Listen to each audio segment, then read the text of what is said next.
世界各地的莲友们，大家好，南无阿弥陀佛。接着呢，师父要写这一章给各位大家互相鼓励哦，互相鼓励哦，我们彼此互相鞭策，互相鞭策。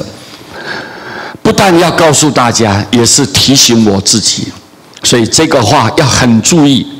万棒难挡啊，不如一墨；百事难成，唯靠一勤。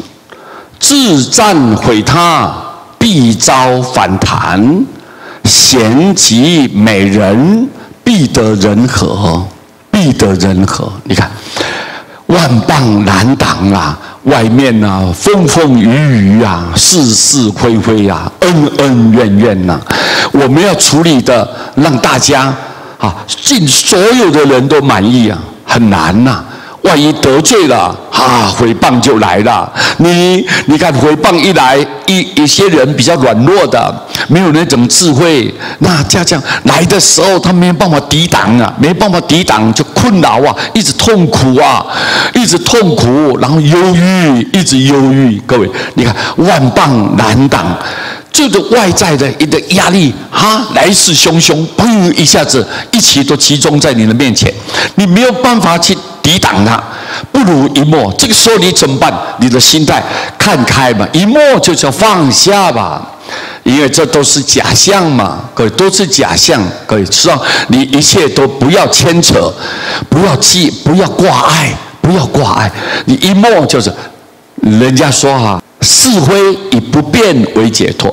很多你讲对啊，他讲错啊，对啊错啊，对啊错啊，就一直在被纠缠不清。我干脆怎么样？我不变，我不要再解释了，不再解释了，这样就解脱了嘛，就跳脱出来了嘛，马上就迎刃而解了，问题就当下就处理了。所以各位，不如一墨，我们不如呢一墨就是看开放下，静静的，我们不要说什么。什么都不解释，什么都不说，什么都不反驳，各位就是一墨。百事难成，唯靠一勤。为什么事情都没办法成功？为什么不能顺心满愿？哎呀，我如这么困难成就怎么办呢？唯靠一勤，就是你只要勤劳就好了，认真好好的打拼，不要懈怠。只要你勤劳，万事没办法阻挡，绝对满你所愿。一定成就的，有志愿的人，有勇气的人，有很认真的人，未来他绝对是一帆风顺，一定成就大业。自赞毁他，必遭反弹。自己赞叹自己自己赞叹自己，又来诽谤他人了。为了要攻击别人、栽赃抹黑各位不择手段的来伤害别人，这种自赞毁他，必遭反弹，因果报应有一天一定会反弹回来你谤人者，人谤之嘛。你今天诽谤别人，别人也会诽谤你这因果的嘛。各位，你是不择手段的嘛？你是违背了做人的根本道理嘛？你丧失了仁义道德嘛？做人应该有的本分你违背了，那你一定会遭到反弹的嘛。天地不容天地不容。你人人善被人欺，但是天不欺嘛，对不对？天怎么会欺负你呢？天是平等的，天是有眼睛的，随时都在看你的。所以在阎罗王阴间地府因果各位你要知道吗？是分明的，是分明的，是清楚的。所以你自赞毁他，你必定遭到反弹。贤吉美人，必得人。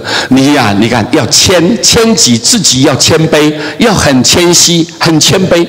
各位很谦虚嘛，各位自己要很低调，很柔软人家要很身段非常的柔软，非常的温和，非常的有修养。各位叫做谦卑。